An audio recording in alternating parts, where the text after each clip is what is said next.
Today, we're unpacking the hidden science behind your chaotic music playlist.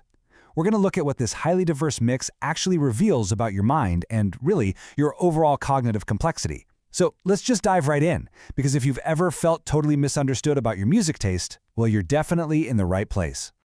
Picture this. You're in a car full of people and someone hands you the aux cord. Almost instantly, you get this sudden flash of anxiety, right? Why is that? Well, probably because you know your playlist is kind of all over the place. One minute it's this incredibly complex orchestral piece, then it jumps to some obscure indie track in a language you don't even speak, and then boom, it pivots to experimental jazz that your friends probably think sounds like a construction site. People have probably told you your taste is weird, or maybe they just think you're trying a bit too hard to be edgy. But here's a really fun revelation for you.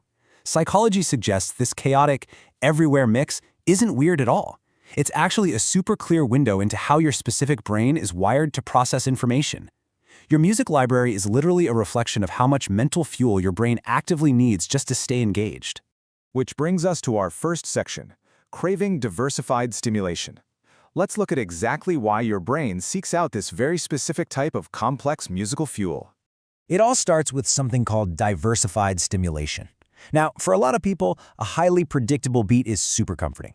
But a complex, high IQ mind actually requires novelty and variety just to trigger its dopamine reward system.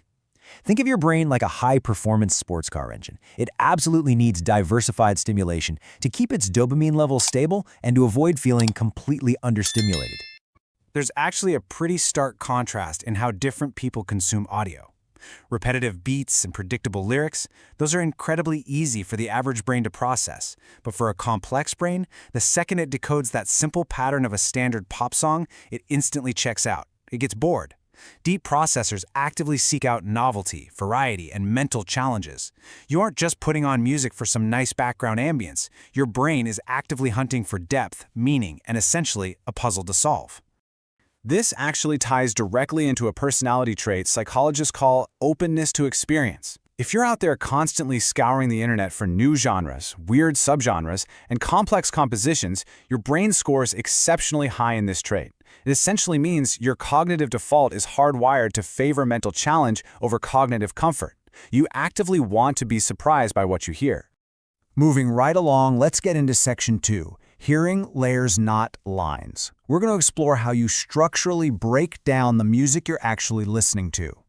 This introduces a really incredible cognitive function called associative integration. This is the rare ability to connect ideas that really don't look connected at all on the surface level. When you listen to a chaotic playlist, your brain isn't just taking the audio in at face value. No, you are actively finding meaning, structural patterns, and hidden relationships way beneath the surface of those sound waves. The really crucial point here is the difference between how people actually hear a track.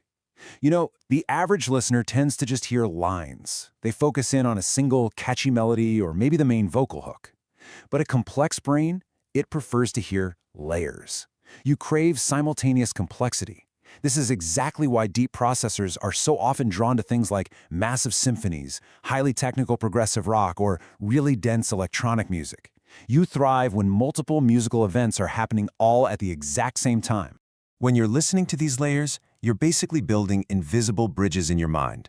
You're subconsciously making connections between the specific instruments being used, the historical context of the genre, the complex emotional layers hiding beneath the lyrics, and the underlying tone and logic of the whole composition. You are using active observation to study the piece. You're not just letting it play in the background, you're actively decoding it. All of this intense structural processing naturally leads us into Section 3, System 2 Dominance. Let's talk about the analytical pause required to truly understand complex music. So, have you ever heard of System 2 thinking? It's this concept from behavioral psychology that refers to our slow, analytical, and really deliberate mode of thought.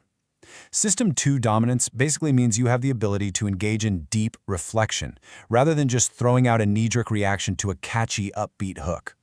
Seriously, enjoying complex, difficult arrangements that absolutely demand your full, undivided attention is a massive indicator of cognitive restraint and System 2 dominance. A lot of listeners are really just searching for that quick hit of musical spectacle, right? The loud beat drop, the super repetitive chorus. But the deep processor, they actively choose to pause and analyze the instrumental complexity. You are perfectly happy to delay instant gratification just so you can fully digest a really challenging piece of audio. And actually, this System 2 dominance is exactly why highly intelligent people place such a massive premium on cognitive quiet. Because your brain works so incredibly hard to decode complex audio, there are times when you just need absolute silence, or, maybe just very minimal droning ambient music. You basically use this quiet to strip away distractions so you can reach your absolute sharpest, most strategic state of mind. Now let's peel back another layer with Section 4, Music as Metacognition. This is all about how the deepest level of self-awareness totally dictates your audio environment. So this brings us to metacognition. Put simply, this is your ability to think about your own thinking. It is the ultimate form of self-awareness. High IQ individuals uniquely leverage their chaotic playlists as powerful tools for complex emotional regulation. You aren't just listening to sad songs because you're sad. You are strategically deploying music to manage your own internal state. As you can see here, the goals are just vastly different based on how the listener's brain actually works. An average listener usually wants background noise, simple spectacle, or just a catchy hook to pass the time. But a high IQ listener, they use music for heavy emotional regulation. You use it to literally reset your nervous system after a long day of being completely overstimulated. You're using sound waves to force your brain into peak executive function. How cool is that? This perfectly explains your so-called productive playlist. Other people might look at your work playlist, which is probably filled with intense jazz, math rock, or pulsating synthwave, and they find it incredibly distracting. But for you, it's a highly evolved form of selective organization. Through metacognition, you have figured out exactly which frequencies and tempos allow your specific executive function to operate flawlessly. Let's look at the ultimate takeaway here in our final section, embracing cognitive independence. It's time to rethink your relationship with your all-over-the-place music library. This brings us to a really powerful realization. Your difficult taste in music isn't a flaw, it's a sign of cognitive independence. This is the critical mindset shift you need to make right now. Having unconventional, highly varied musical tastes does not mean you're weird. It strongly indicates that you have completely outgrown socially reinforced trends.